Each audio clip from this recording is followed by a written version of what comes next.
So we've been instructed to introduce ourselves. I'm Geraldine Brooks. I'm Valerie Martin. I'm Madeline Miller. And I just want to say how honored I am to be sitting with not one but two recipients of the Orange Prize for Women's Writing.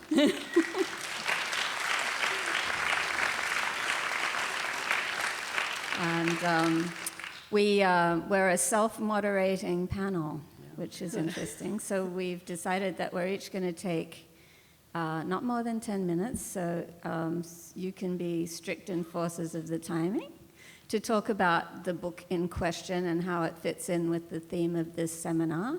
And then we're going to have a conversation with each other and then a conversation with you. So take it away, Madeline. Sure. So my novel is called Circe, and it was inspired by Homer's Odyssey.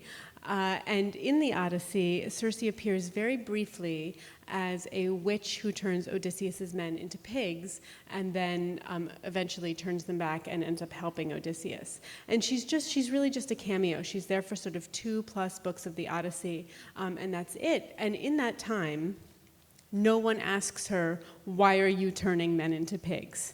Homer doesn't say, Odysseus does not ask. And so what really drew me to her is this mystery about her. Who is she? How did she come to be on this island? And how did she come to wield this really extraordinary amount of power for a woman in ancient mythology?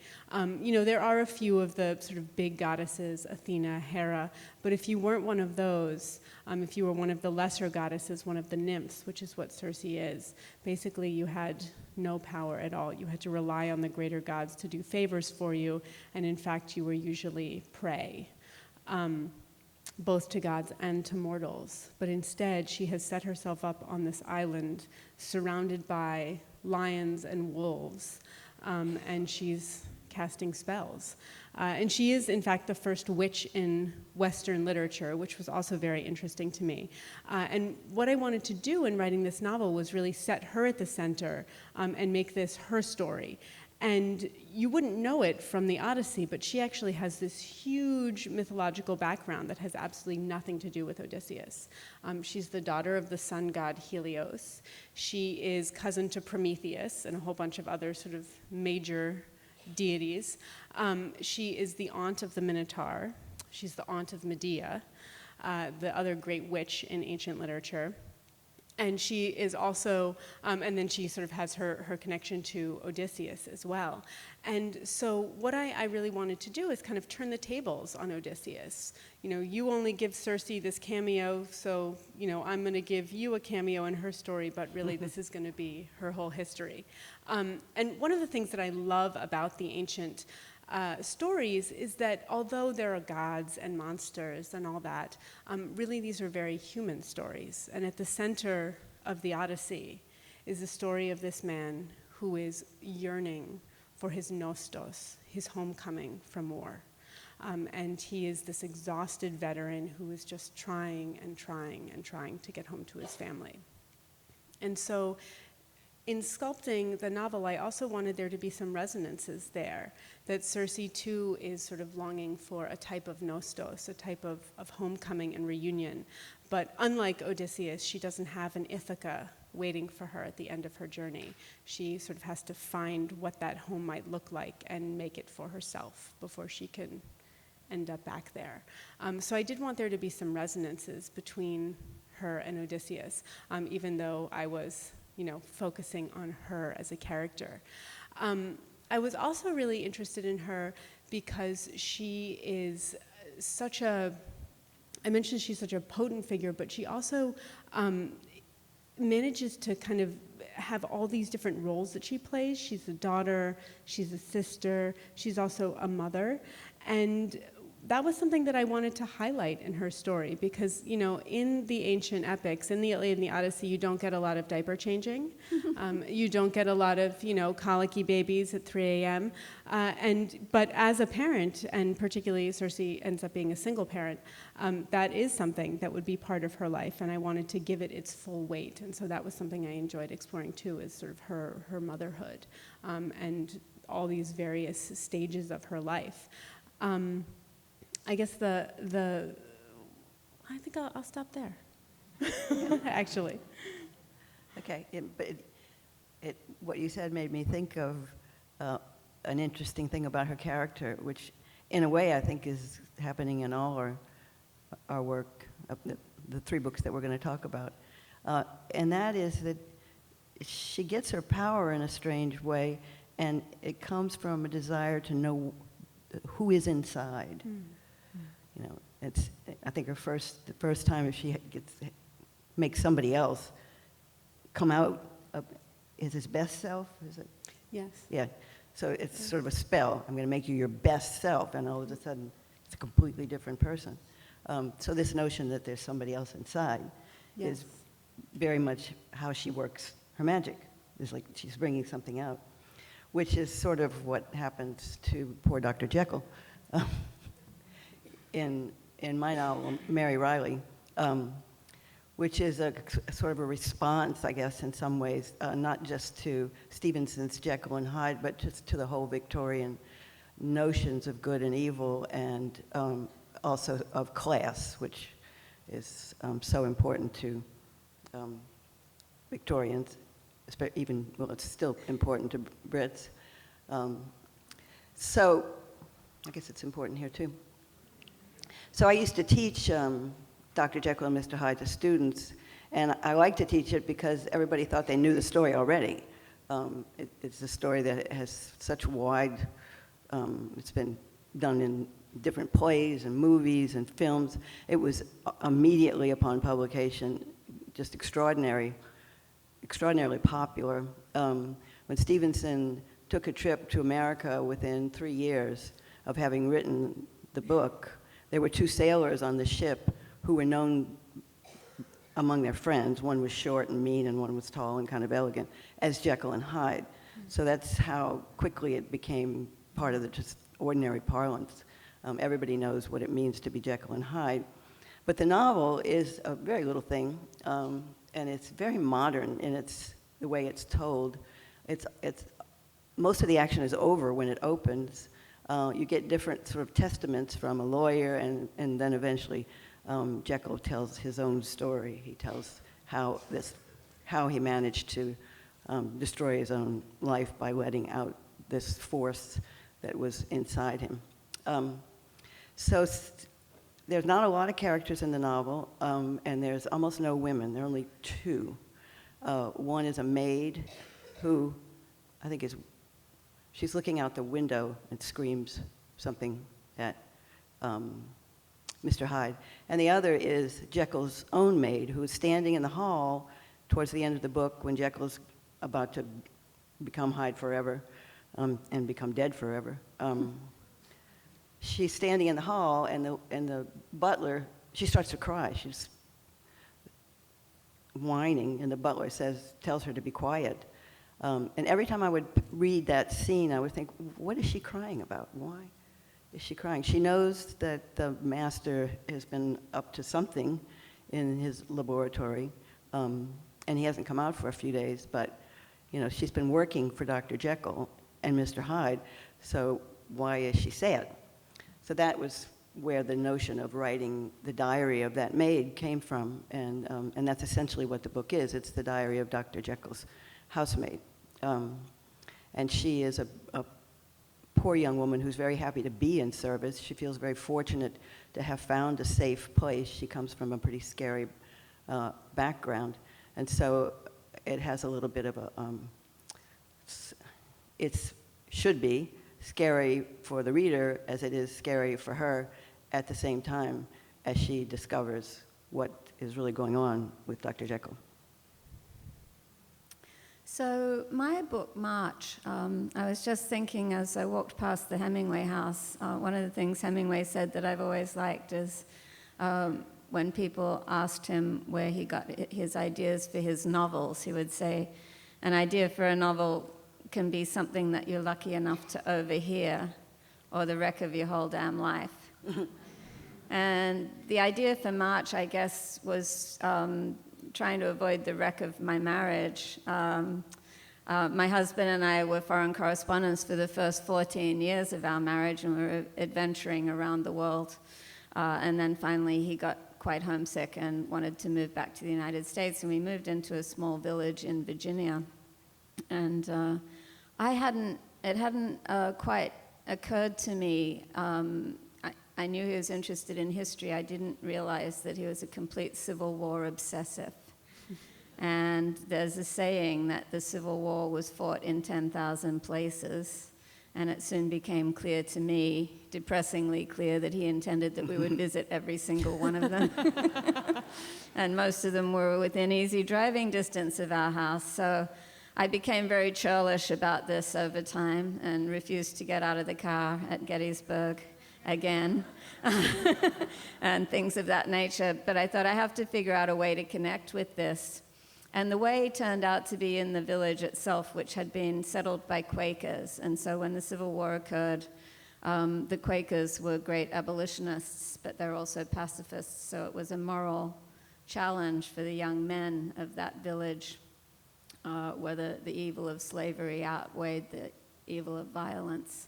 And some of them took the decision to take up arms and fight on the Union side, which was not very popular in Virginia. So the village got hammered. And I was thinking about that and about what happens to idealists at war, because as a foreign correspondent, I'd covered a lot of wars, and after 9/11, particularly a lot of young Americans enlisted for the best possible reasons, idealistic reasons, just like these young Quakers. But just like the Quakers, in any war, young people are often confronted with great immorality and often asked to participate in unethical and cruel behaviors, as we saw at Abu Ghraib and we see in every single war. So I'm thinking about idealists at war, and I'm thinking about these young Quakers in our little village of Waterford, Virginia, and what was it like for them to go off to war in the pursuit of an ideal and then to have to confront the crushing immorality of war. And suddenly it occurred to me that there was this magnificent found object with which to explore these ideas, and that was the absent father in Louisa May Alcott's classic Little Women. And we hear about him in the first page of the novel. At an advanced age, he's gone off to war, motivated by his abolitionist convictions, to be a chaplain for the Union forces. And we don't hear much more about him. The focus is very much on the home front and the effect of this year on the young women and their mother. But then about 2/3 of the way through the novel as it was originally published, Mommy is called to Washington because Mr. March is gravely ill and in danger of death. And then on the last page of the book as it was originally published, he comes home, and that's the first we see of him. And he goes around the room and tells the girls how he believes that that they have changed in the year he's been away, how they've grown and developed and changed. But of what a year at war has done to him, nothing is said. So that was the magnificent void that I had to play in with my ideas about an idealist at war. And I thought to myself, well, since Louisa May so clearly modeled the Little Women on herself and her sisters and their mother, I wonder if there's any little thing about her father, Bronson Alcott, that I could use to help me think about an idealist, a Victorian idealist. And now I'm embarrassed that I didn't know what a radical Bronson Alcott was. He was an ardent abolitionist, he was an animal rights activist, he was a radical educator, and he was an extreme, he would still be considered radical today. So that was like the gift wrap package that I got. Really, I think early on as I was reading that, I realized that you really were modeling a bit on Bronson Alcott, because I had read a bit about him, and especially with Louisa May's book called Fruitlands. Yes. Which is about how her father, he wanted to create these little utopias everywhere he went, but he was a total vegetarian, and he didn't like to work very much, so the women wound up having to, plant the flax and make the cloth, and it was winter, they were freezing. Yes, and he wouldn't let them wear wool because it was the rightful property of the sheep. Right. And of course, they couldn't wear cotton because it was a product of slave labor. So, Yeah, so they had to wear linen, was it? yeah, it was tough. He also didn't believe in even using animal manure, because again, you're exploiting animals to do that. And Louisa May wrote a brilliant parody of this experience, which was grueling. They almost died out there, actually. But she turned it into this witty account of how the men had all been wafted off by the call of the oversoul and left the women to till the fields. And Bronson, to his credit, helped her get that published and said, Louisa has painted me in bold strokes. That's a great little book. But I wanted to ask you both about how you figured out what kind of voice to use, because when you writing about the past, you want it to sound authentic, but you don't want it to be alienating. And I just wondered if you wanted to say something about how you found the voice in the register for you. Want to start? Sure. And I actually love it that we're sort of 3 first-person narrators as well. And I feel like the first-person narrator is such a wonderful way to respond to a work that has become sort of seen as objective, because it is this wonderful sort of way to speak back to it and say, no, here's this other person who says differently. So Circe is a goddess. She lives for centuries over the course of the novel. So I was a little bit intimidated by that. And it took me 7 years to write it. Sort of the first 5 years was me just muddling around and trying to find that voice and sort of trying out different things and throwing them out and trying again and throwing them out. And what I really wanted is I wanted there to be a real directness, even a bluntness to her. She is a very naturally sort of honest and open person. And also that's sort of how Homer feels as well, that often we get Homer translated in very elaborate ways, but the ancient Greek is very straightforward. It's much, much easier than Plato. If you're going to start with an ancient Greek text, the Iliad and the Odyssey are both great texts to start with. You don't have a lot of sort of subordinate clauses. It's just, very kind of simple and not simple in the sense of no depth to it, but the grammar is not, overly ornate. And so I wanted a little bit of that as well. And I think also that Homer has gotten really this reputation for being a little bit, fusty or elitist, but in the ancient world, this all came out of oral tradition, and so it was for everyone.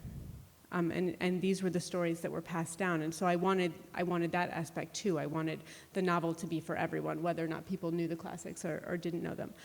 But at the same time, I wanted there to be this kind of alien quality to the way she spoke, this odd formality that came from the fact that she was born to epic beings, epic immortal beings who have kind of lost touch with humanity and live in this incredibly strange palace under the earth.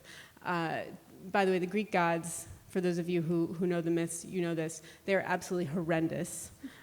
Today we would call them sociopathic narcissists for the most part. So that's Circe's family. And I wanted there to be a little bit of sort of this like strangeness to her voice and this strange, eerie formality to it, along with that directness. But don't the parents criticize her for talking like a mortal? Yes, and so, and then that was the other thing I wanted to play with, which is that there is this amazing description of her in the Odyssey where Homer describes her as the dread goddess who speaks like a human. Wow. But he doesn't explain what that means at all. He just sort of leaves it. And so that was a huge part of imagining her character and imagining the novels, that to the gods her voice sounds thin and weak and strange, but to mortals she sounds normal. She sounds like one of them, which kind of puts her in this weird caught-between world place where she doesn't quite belong fully to the world of gods. They reject her, but she is not a mortal. Mm-hmm. Yeah, I think finding the character who can tell the story is the first thing. Yes. And that's always going to have to do with the placement of the character so that they can see more than anybody else. That's why it's always nice to take a book by a man and put a woman in it, right? Because she was there, but she didn't get in the book. Okay? And with Cersei, this quality she has of being rejected, and really both by mortals and immortals, she can't die, Right. but she sounds like she could to the people who can die. Yes. And so she's really in that nice middle position where she can observe things that the others who are all one thing can't do. So I thought it was just brilliant to kind of pose her in that way. Oh, thank you. That was really great. Thank you. Yeah. I really admired the 19th century cadence that you achieved. I wondered how you found her voice. I did really, actively search for the voice. Some of you may have heard this story because I told it yesterday. I went to the British Library when I was in London looking for a house that I could use as Dr. Jekyll's house because I like to have a mental picture. And I was told by a very snooty librarian that I would not be able to find any diaries written by Victorian housemaids because they were all illiterate, don't you know? And I thought, no, I don't know, and I don't think so. So then I went back to Vassar and started looking in the library there and I found a few diaries written by working people. One was a wonderful one by a cook, and she did really mean things to the food of the rich people. That's always disturbing to hear. Yeah, yeah. There's one great story about how they had the fish for dinner and there was some left, and she threw it in a bucket under the sink, and in the morning the message came down from Lady so-and-so that she wanted the fish made into savories. So she just got it out of the bucket and wiped it off.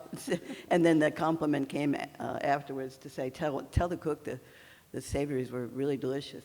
So this is how you prepare them. Throw them in a bucket with all the other, garbage. Leave it overnight. Dig it out. Anyway, so she was great, and she was very caustic, and I was kind of attracted to that voice. But then I came by accident across a book that contained the diaries of a woman named Hannah Culwick, who ultimately married her master, who was a man named Arthur Munby. And they had a very strange and sick relationship. He liked her to get boot blacking, and he was a photographer, and he liked to take pictures of her dressed as a slave sitting by the fireplace. She literally licked his boots, and she really believed that she was honored to be his servant. She did not want to be a lady, and she was just very devoted, and they had a kind of strange relationship that ultimately worked because he finally married her. She didn't want to marry him, and she writes about that in the diary. He required her to keep a diary. So in a way, the diary is written for him, so it might not be entirely trustworthy. But she's pretty straightforward in talking about what her feelings are about being a working class person and how important it is to her, how little she wants to be a lady or go out in public in this way. She wants to stay home. She loves to clean. She has different powders and stuff that she uses and tricks of the trade. I learned how to clean a carpet with tea leaves. So I really was drawn to that voice because I thought, it was unusual in some ways, but I think probably not as uncommon as we might think. And one of the things she did, she never wrote the word must. She always wrote mun, M-U-N.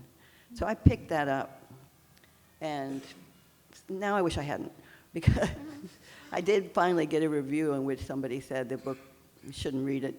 It's not even a mun. Well, fie on them. Dagger in my heart. Rape-shamed fanfaroons, all of them. Yeah, really. But there were real interesting cadences to her speech, and when I was writing Mary's voice, I would occasionally just read a day in the life of Hannah Culwick, and I could hear it. It was like turning on a radio. I would just tune in it, and then it would just come in. I've written 2 books that are set in the 17th century with first-person narrators who are women, and what a difference 100 years makes, because it really is hard to find any women's, particularly working class women's writings from that period. If they were literate, there wasn't any leisure time to be, expounding their theories of the universe, because they're up before dawn and they were still at it after, just with the intensity of the labor that they were endeavoring to do. And also paper was a really scarce resource. So I actually found that the only place you could hear women speaking for themselves was in court records if they took verbatim testimony. So I ended up reading a tremendous amount of court testimony where women had been dragged in and accused of various crimes. My favorite crime was being a scold. And being a scold meant you'd been overheard criticizing a man in public. So I'm glad that one's still not on the books, or I wouldn't be here today, and most of us not. But then, when I turned to write about Mr. March, it was like, guys, they don't shut up. I had such a trove of written material. His correspondence was extensive. He kept a journal every single day of his life. So anytime I wanted to sort of hear how my Victorian idealist was thinking to himself, I could just, open one of these many, many volumes that he had written. So in some ways, it's easier to do a first-person male. But you also do a kind of double voice, because he's writing letters to his wife. Yeah. And he's writing lies. Yeah, Because he well, doesn't want her to know some of the Yeah. bad stuff that's going on. Yeah, he's away at war, and he's trying to, as he casts it in his own mind, protect her from the reality of, the horrible things he's seeing. But it's also a little self-serving, because he's also failing very badly at various points. And so, and then when you get to the bit where he's desperately ill, I had a real authorial choice to make, because I could either, what do you do if your character's unconscious and he's the narrator? Oh, God. You either go into some crazy experimental, voice in his head, or you come up with something else. And I just decided to switch the narration to Mommy's voice at that point. And that opened up a whole set of new possibilities for the novel, because then the secondary theme of the novel becomes communication in marriage, and how two people who think they know each other and think they have been forthcoming in their marriage turn out not to be so. And you get her version of what he has said, and it turns out that she wasn't thinking what he thought she was thinking at all. And that's something I love in both of your novels, is the role that those secrets play, and sort of how those secrets and those lies that the narrator is telling or experiencing are working on them, and then working on the person who's close to them. And oftentimes we think about a secret as being destructive to the person who's holding that secret, but it is just as often destructive to the person it's being held from. And not spoiler alert, but the reason Cersei turns men into pigs is because she's trying to protect herself because of past experiences, right? Yeah. Do you want to say more about that?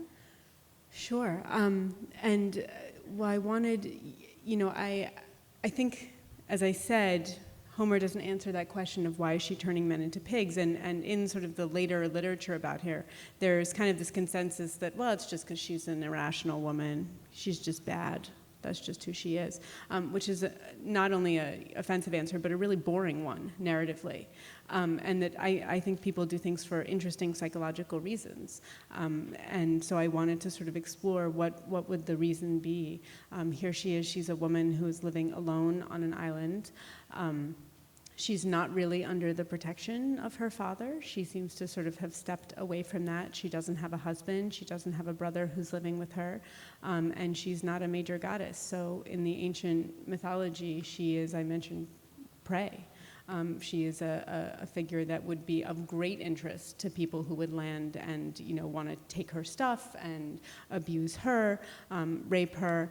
And so, it becomes this thing that she does in order to protect herself. But that sort of trauma that leads up to that decision is something that she also is sort of keeping as a secret. that she doesn't really want to reveal because she feels it reveals her weakness. And she sort of, in that moment, is reaching for strength. The whole thing with her father is so wonderful. He's the sun god, so there goes Dad. Yeah. And she'll go someplace inside where he can't see her because he's up.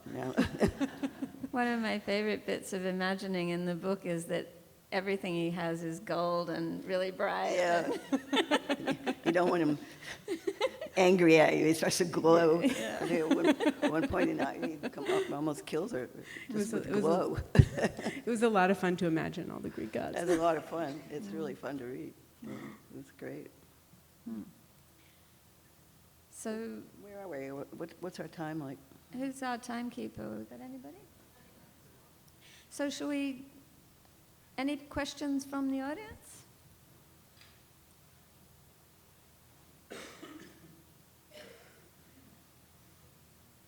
We've stunned you into silence. See you out there. There's one over Please there. stand to ask your question and wait for a microphone to get to you. Gentleman there.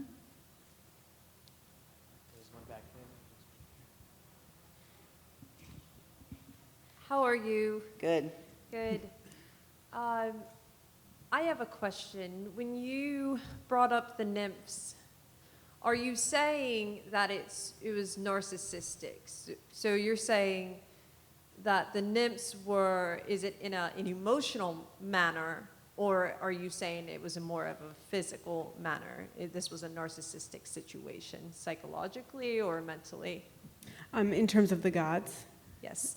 Yes. So basically, I mean, this is actually a very old story. I mean, in some ways, it's the story of King Lear, which is that no one has told him no for 80 years.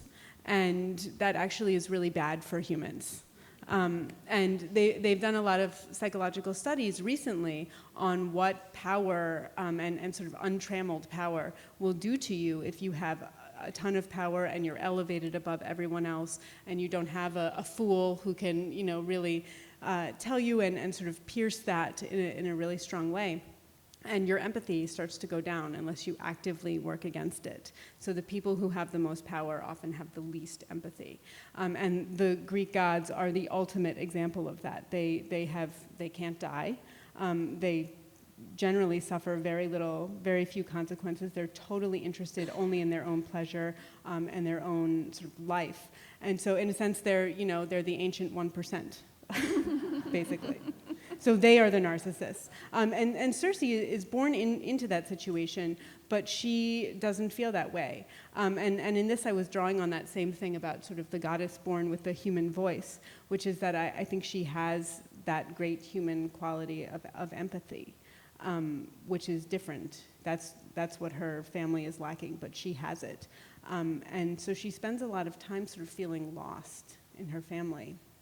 And I think childhood is sometimes very much like that childhood feels a little bit like this strange island where your family is all you know, and then at some point you get on a ship and you sail away and you look back and you can start to get perspective on how your family might be very different or hopefully not as different as Circe's, but, and I think so a lot of the book is her sort of remaking herself with no models. But I'm talking about, they are narcissists.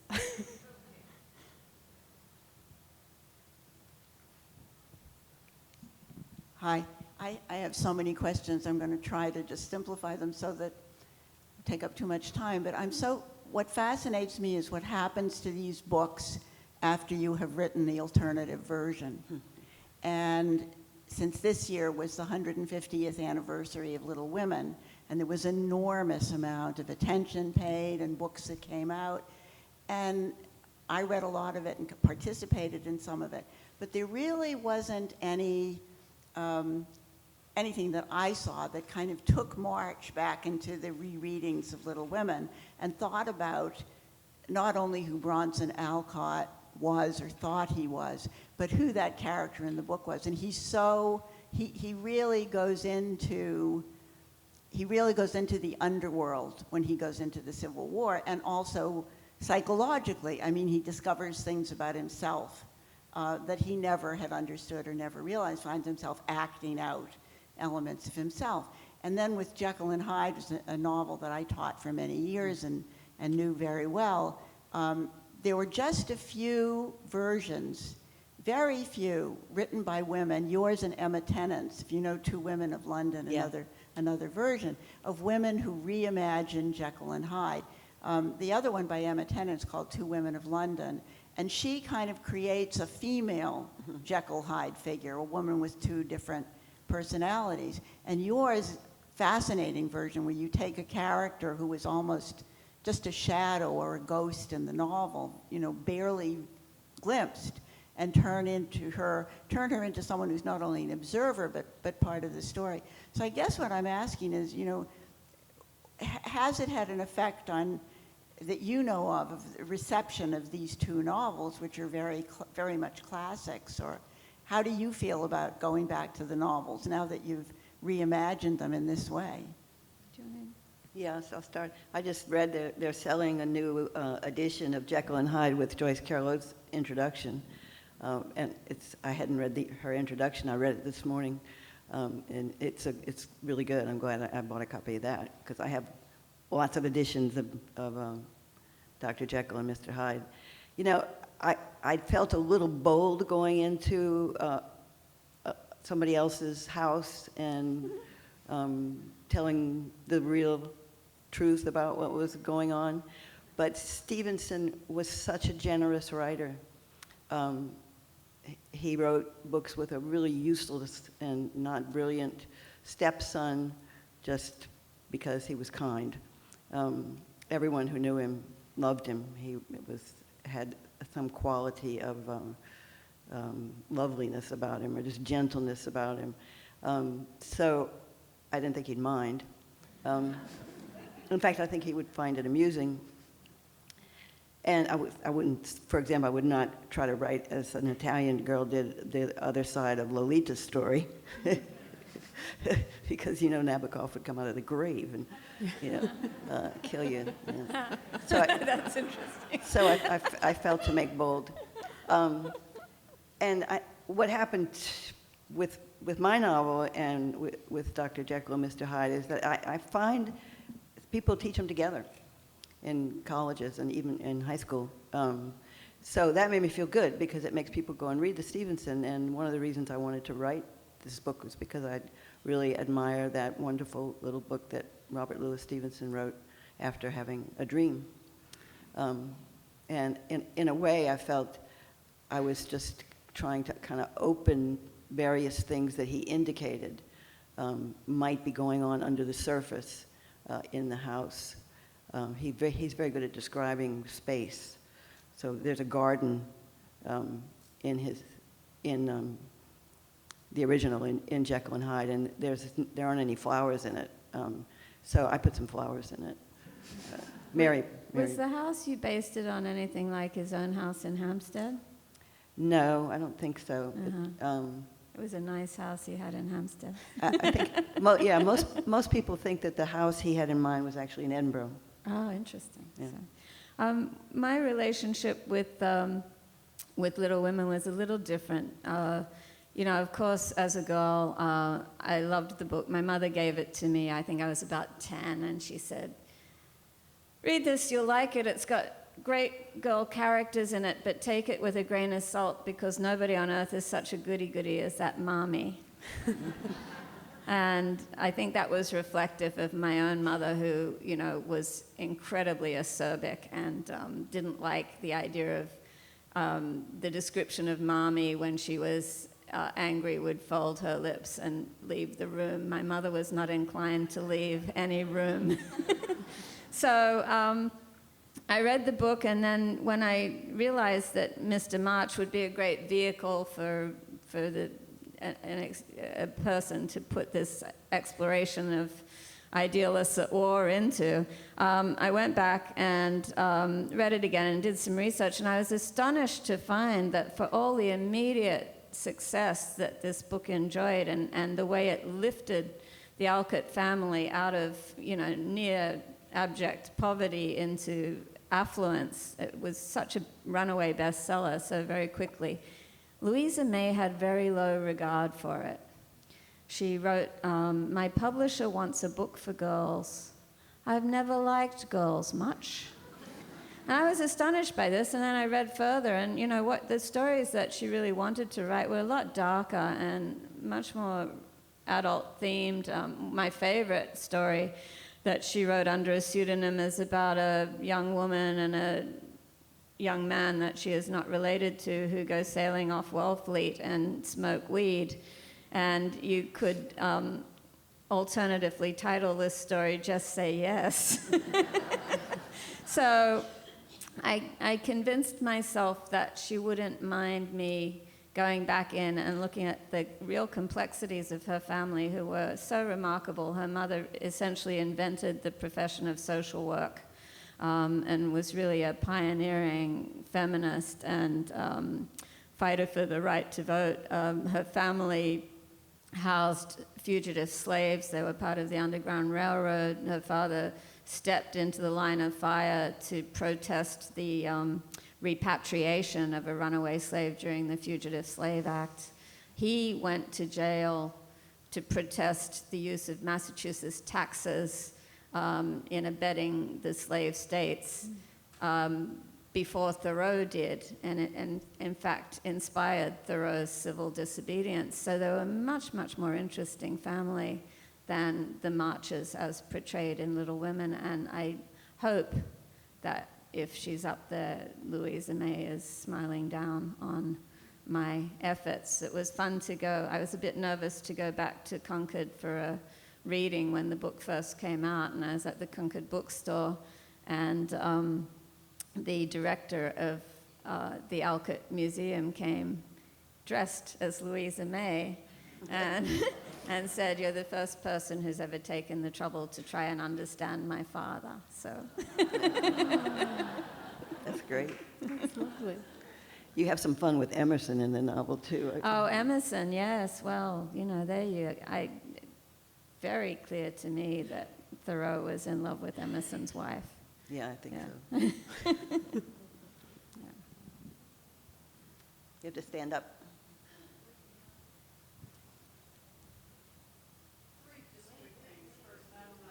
Please wait. Got you Please with the wait. microphone here. Sorry. Thank you. I'm in the midst of reading Circe, and it's been such a pleasure, and you did so inventive, and it brings back a memory of my reading with my son, the Odyssey, so I'm looking forward to finishing it and thinking about those things. Geraldine, we've read several of your books in my book group, and look forward to doing another one. And Valerie, I'll recommend your book. I think it'll be a fun read for Great. us. Thank you kindly.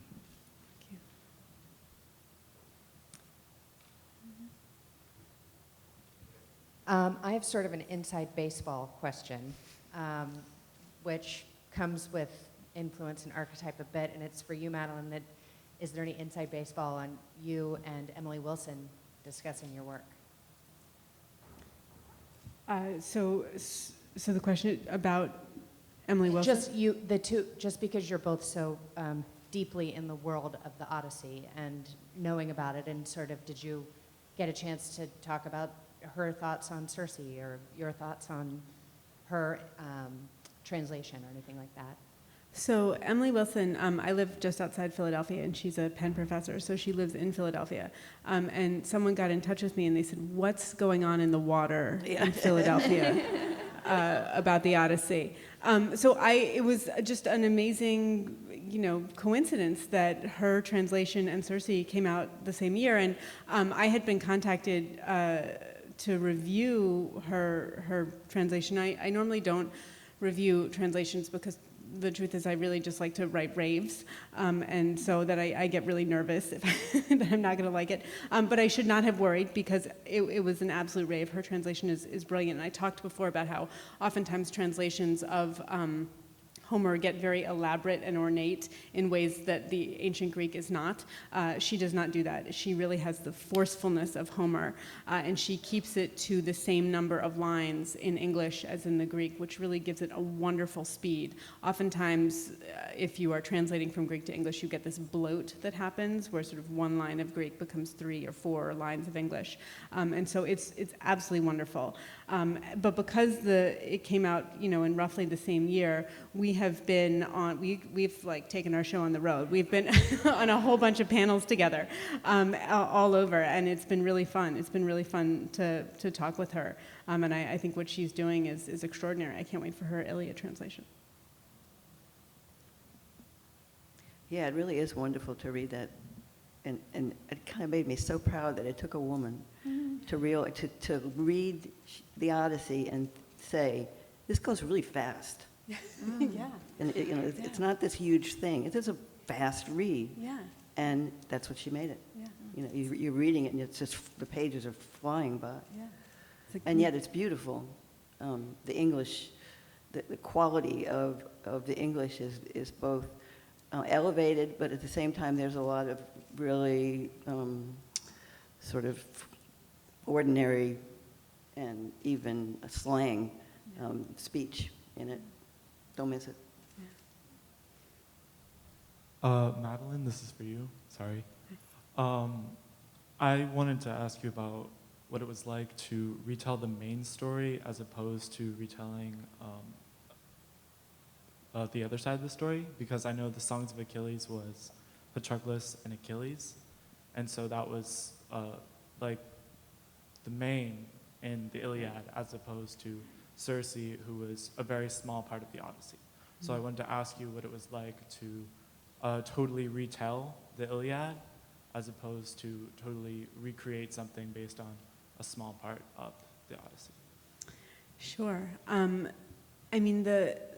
I actually, in some ways, when you're dealing with, much more well-known characters, I do think that sort of level of hubris and fear of going into someone else's house definitely goes up. And Song of Achilles was my first novel, and I was quite intimidated. And the way I handled that was I didn't tell anyone I was doing it for the whole 10 years I was working on it. And when I finally had the finished version of the Song of Achilles in my hand, I called my mentor and I said, so I've written this novel, I'd really like to send it to you. It's about Achilles and Patroclus. And he said, well, I certainly hope you made them lovers. And I said, oh, I did, you're gonna like it, I think. And he did, and he was very generous about it.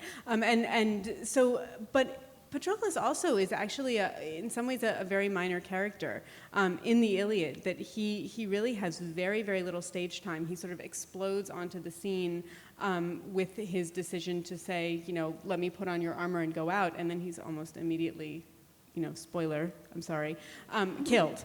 And his death, it causes, is the linchpin of the entire Iliad, that when he dies, that is what forces Achilles back into the war, which, then Achilles kills Hector, and when Hector is dead, then that's the beginning of the end for Troy. And so in some ways, I still felt like I was a little bit on the margin, even though I was closer to the center, because Achilles and Patroclus are so close and spend so much of the novel together. But one thing about the Iliad that I think people sometimes forget is the Iliad actually covers a very short period of time. It's just the last year of the war, from the big fight between Achilles and Agamemnon, who's the kind of over-leader of the Greek forces, over, who gets to tell who what to do, through Hector's death. So it doesn't actually cover, through Hector's funeral, I should say. It doesn't actually cover Achilles' death. It doesn't cover the horse. The horse isn't in there. Yeah, the horse isn't in there. Yeah, none of that's in there. So in a sense, there was a ton of the book that had, that was kind of prequel and then after the Iliad. But I will say that the scene that probably gave me the most trouble was the very first scene of the Iliad. And I'd been kind of humming along in the novel, and then I hit that scene, and it was like, screech! The brakes came on, and I think it was because it was a scene I knew really well in the ancient Greek, and I felt that intimidation suddenly. Here's Homer, he's right there, I know the lines. And I dealt with it just by writing, 50 drafts of it.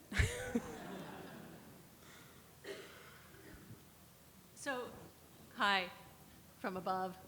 Hello. My question actually, I think, follows up on Madeline's response. I'm interested in the relationship between history and fiction and the role of research. All of you have written these incredibly rich, evocative, historical novels. And so I'm interested in the ways research shapes what you write, how imagination takes over from the research, and if you ever get to the moment where you feel like staying true to your sources is a problem, is a challenge, and interferes with your imagining and your fiction writing. That's a good question. Well, for me, it's I like to follow the line of fact as far as it leads, but I wouldn't be interested in writing the book if it's something a narrative historian could do. If you can know everything. For example, with Caleb's Crossing, it's about the first Native American graduate of Harvard. If Caleb had kept a journal, then it would be a task for a narrative historian, but sadly, as far as we know, he did not. So you can only engage imaginatively with his experience. So I'm looking for those voids in which to work.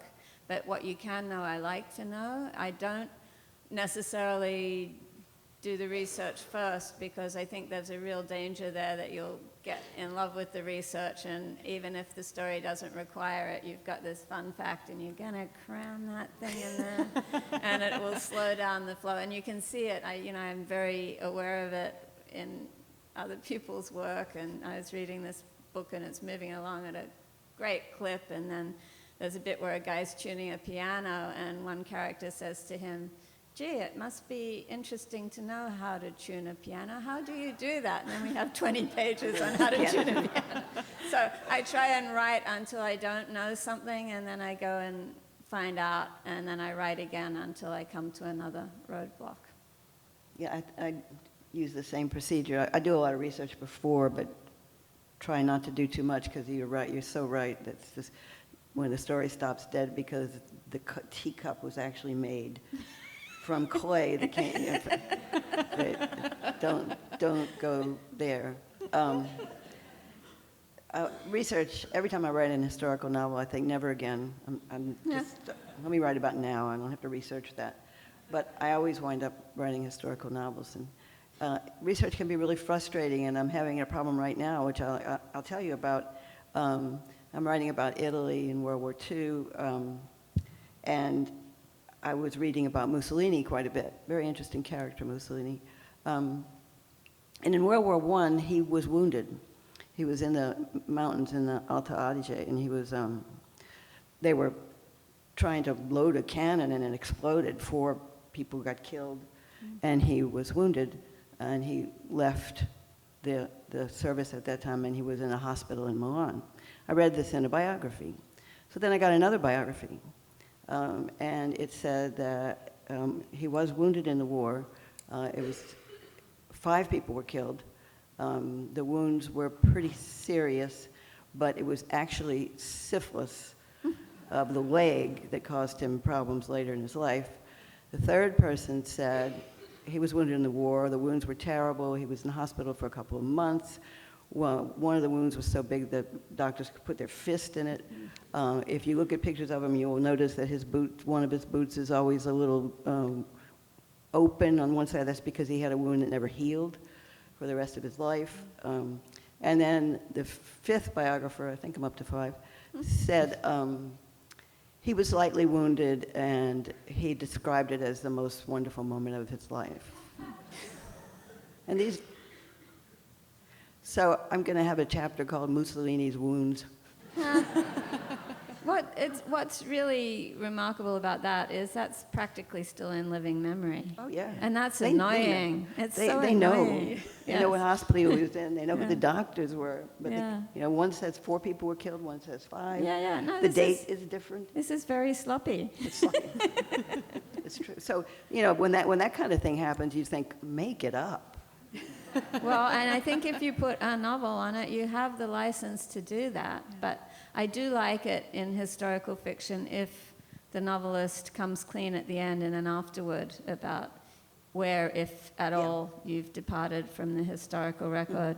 Mary Renault always did that, and I always appreciated it, so I always do that I agree. too. But you on research? Well, I absolutely research the same way. I think that, you know, the research has to be sort of a little bit like an iceberg. It's like, you know, the reader sees this much, and then there's this huge amount that, you know, I did a lot of research on ancient weaving, only like 1%. That was the right amount that, that made it into the novel. So, and sort of researching as I go. And I did a lot of research on material culture. I mean, obviously, I'm sort of, they're gods, they're monsters, it's mythology, but I did want it to be grounded in some sort of Bronze Age and Mycenaean and Minoan, you know, art and jewelry and clothing, and so I looked at a lot of that stuff, and so, you know, if you see a little pin in Circe, it's probably based on an actual little pin that we have. But yeah, I'm curious whether or not there were moments with the source material, either with sort of Louise's life or with Little Women or with Dr. Jekyll and Mr. Hyde, where you pushed back against, where you changed something in that source text. Can you think of it? Well, I had a problem because Louisa May has the wrong year for the beginning of the Civil War. And it's right there on the first page of Little Women. And I'm like, am I going to go with her incorrect chronology? Because Fort Sumter hadn't even happened, and already Mr. March has gone south. So no, I went with the actual correct date. But that was weird. Yeah. Yeah, I didn't have too much trouble because I was really, everything takes place in a house. It's like a little closed circuit. So, and I'm not really even mentioning any dates. One of the fun things, so you mentioned material culture, and it's really wonderful when you see the difference between what gets written down and what gets thrown in the trash. Yeah. And you really need to look at both, and that became very clear to me in the story about Caleb at Harvard, because this was when Harvard was a Puritan college for the training of young men who would go into religious life. And they had all these written rules that, you know, there was to be no sumptuary clothing, and there was to be no consumption of hot liquors, which was any adult beverage. And of course, you know, and so that's what was going on at the college from the written sources. But when you dig down into the ground, you hit that strata and you find out that there were lace collars, there were fancy ivory buttons, there were nice combs, which indicated hairstyles were important. There was lots of liquor bottles and lots of tobacco pipes. So what's written down and what's thrown out, you have to consider both. How's our time?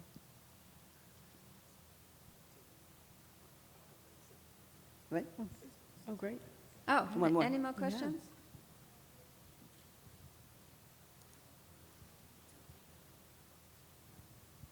We've heard about Achilles, and we've heard about Circe, so who's next? I have two projects I've been working on for a long time, and I'm not sure which one is going to kind of come to the fore. So one of them is the other great sort of ancient love of my life is the Aeneid, which is Virgil's version of the Trojan War and sort of the Trojan refugees led by Aeneas trying to find a new homeland.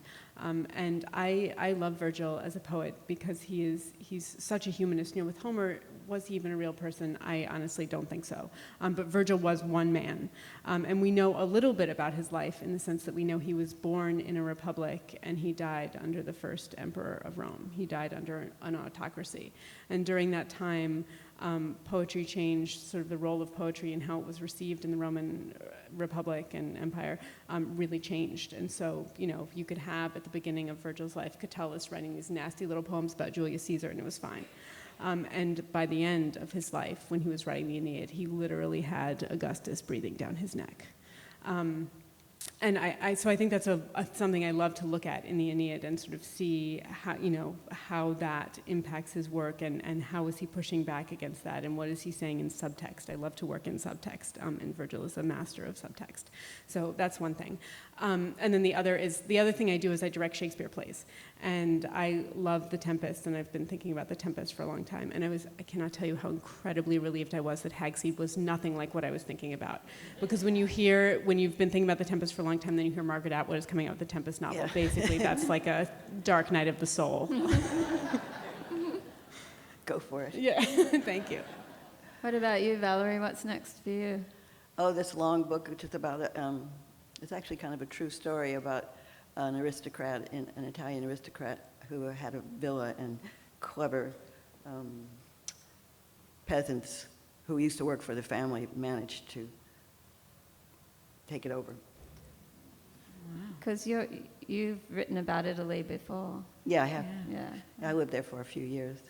I don't really speak Italian very well, but for some years I've been really, my idea is that almost all of Western literature is to answer this question: who gets the house? We're back to architecture again. Exactly. Exactly. Architecture is important, right? But I mean, especially if you think about British literature in the 19th, it's all about who gets the house. Yeah, And very nice. so I've been addressing that question in a couple of novels, and this is one more. When I heard this story, I thought, oh, this is about who gets the house. So I'm going to tell that story. So mine was, I got invited to lunch at Plymouth Plantation, and they had been so helpful when I was researching Caleb's Crossing. So I'm at this lunch, and it turns out that they had invited me there to pitch me an idea for a novel Wow. about a young woman who lived at the plantation, and they said, you can live in a replica of her house, and you can wear her clothes, and this is catnip, right? Except there was one problem, which was I'd just written that woman in Caleb's Crossing, and I was so done with Calvinists. So I was nodding and smiling politely, and then across the table, sort of talking to somebody else, was a guy from the Smithsonian in Washington, and Plymouth is a Smithsonian affiliate. And this was the dude who looks after Smithsonian's affiliated museums. And he was telling a fascinating story about how he just delivered the skeleton of a horse from the castle in Washington to the Museum of the Horse in Kentucky. And he started talking about this horse, which was the greatest horse of the immediate pre-Civil War period, and what happened to this horse, and then what happened in the Civil War, and it's getting better and better. And I'm like, can you quiet down about that Puritan girl? Because I really need to hear about this horse. So that's what I'm writing about.